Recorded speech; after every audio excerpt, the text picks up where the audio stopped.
guys. I hope everyone is well. I hope that you are socially distancing with a great social distancing buddy like I have here with Bluesy. Um, Bluesy is my pet pup. She is a black poodle. Um, a lot of my students may know Bluesy because she has come to school multiple times. She's a registered emotional support dog. So she goes to the nursing home with me when we go visit. She goes to school with me sometimes.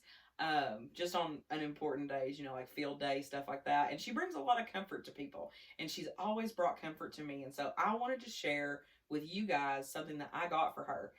This is a book from Petlandia. It's a great company. You can get a bunch of different merchandise from them that is specifically tailored to your pet. So this book is all about Bluesy. It has her name in it and a lot of fun stuff that you're about to find out here in a few minutes. So if you know Bluesy, send her a comment down below and tell her how much that you miss her in all this social distancing, because we miss you guys too. So without further ado, here is our book about Bluesy. It's titled Bluesy's Adventures in Petlandia.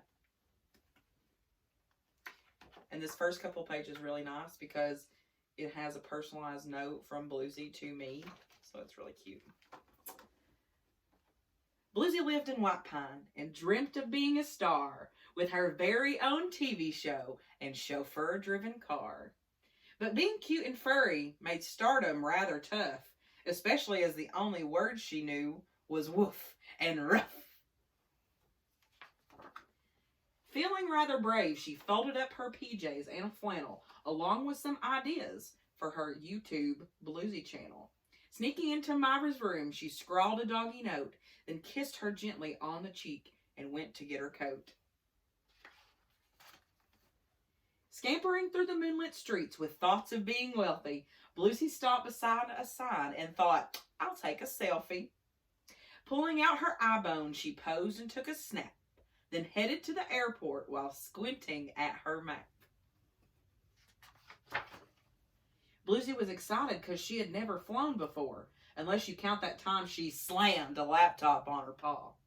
As the plane took off, she thought of A-list hounds and mutts while trying to squish her nose into a teeny bag of nuts. When Bluesy got to Hollywood, she set up several meets, but most of them went wrong because she tinkled on the sheets. And even though she tried her best, the top dogs weren't impressed. We've seen your act before, kid, and just look at how you're dressed. With failure after failure, Bluesy's confidence was shrinking, but then she saw a saxophone, and that kind of got her thinking. I need to learn some new tricks to really make me shine. Then I'll make some videos and post them all online. Meanwhile, back in White Pine, Myra found a note. My dog thinks she'll be famous? Oh, what a silly goat. But suddenly, she looked up and saw Bluesy on the news. She'd become a superstar with 50 million views.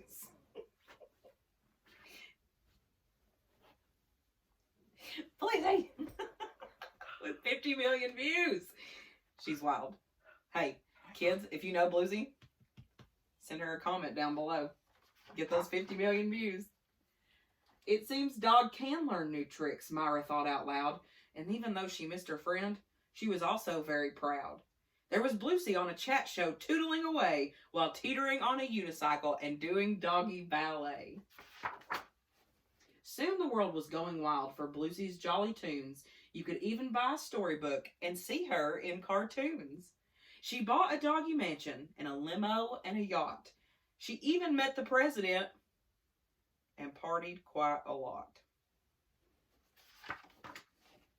Other doggies lined up to shake Bluesy by the paw, and scripts for pet-based movies were coming through the door. She'd sit and count her money while lounging on her throne, but when she wasn't working, she'd often feel alone.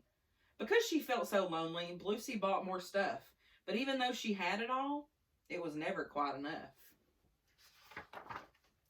She tried some doggy yoga she thought might make her happy, but that just tied her up in knots and made her sore and snappy.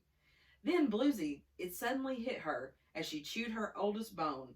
Yes, she'd miss her fancy life, the palm trees and the chauffeur, but none of that compared to cuddling Myra on the sofa. She is not feeling that right now.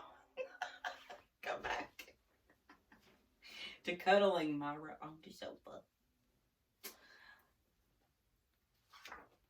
Oh my goodness. Say hello. Hello. Okay, so we'll do this over here. She called off all those concerts and gave away her things, but all the flights were booked, so she flew back on the wings. Hanging on for dear life as the plane took to the skies made Bluesy think of Myra, and tears welled up in her eyes.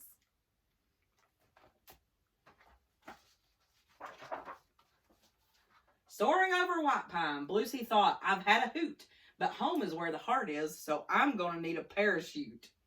Fumbling in her suitcase, she found a sparkly gown, then used it as she left off to sort of slow her down.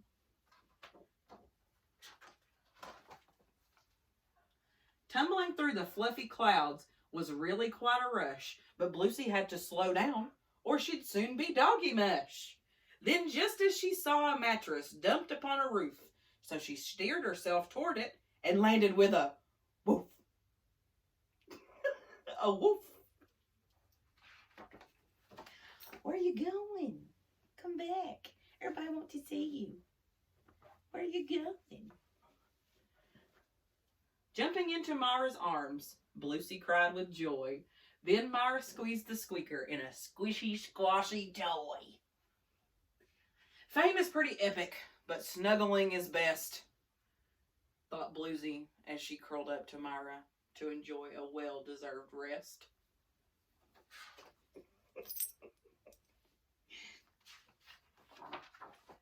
Miles away in Hollywood, things were much the same, and countless pets arrived each day to search for wealth and fame. They often spoke of the dog who played the saxophone and how she left it all behind because she missed her home. But Bluesy wasn't bothered that she'd given fame the shove, because the trip had taught her that what really counts is love. The end.